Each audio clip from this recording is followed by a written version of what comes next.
Модната индустрија во катастрофална состојба. Банкротираат брендови, други се иселуваат. Изминатиот период само во Штип се затворија повеќе од 4 текстилни компании, а вработените останаа без плата и без работа.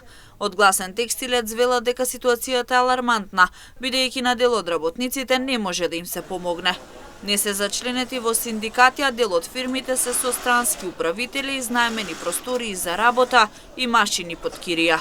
Ваквата ситуација во реалноста е проблем, но на удар не е само текстилната индустрија, туку и приватниот сектор.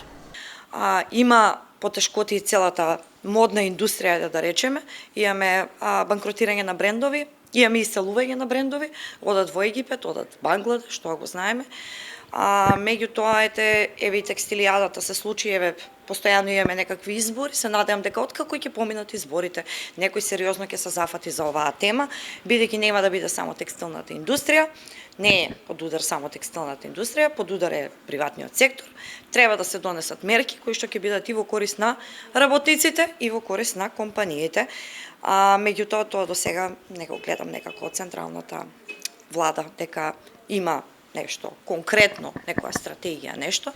Дополнително во крајниот исток од државата вработените во текстилната индустрија се со старосна граница од 55 години.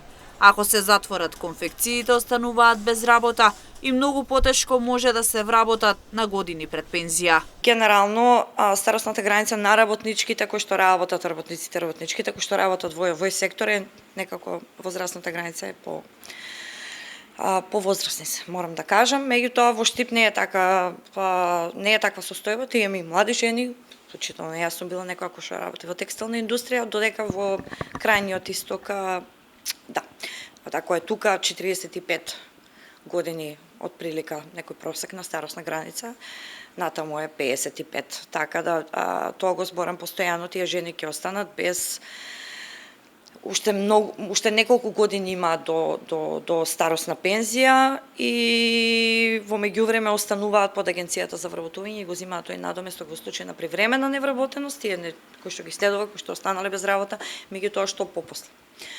Тоа е некој период од година и пол кој што можеш да ги земаш тој надоместок, да имаш за тој период здравствено осигурување, меѓутоа што по тој период, каде ќе бидат вработливи. Ампева апелира до вработените да се зачленуваат во синдикати со цел да може да им се помогне соодветно и навремено.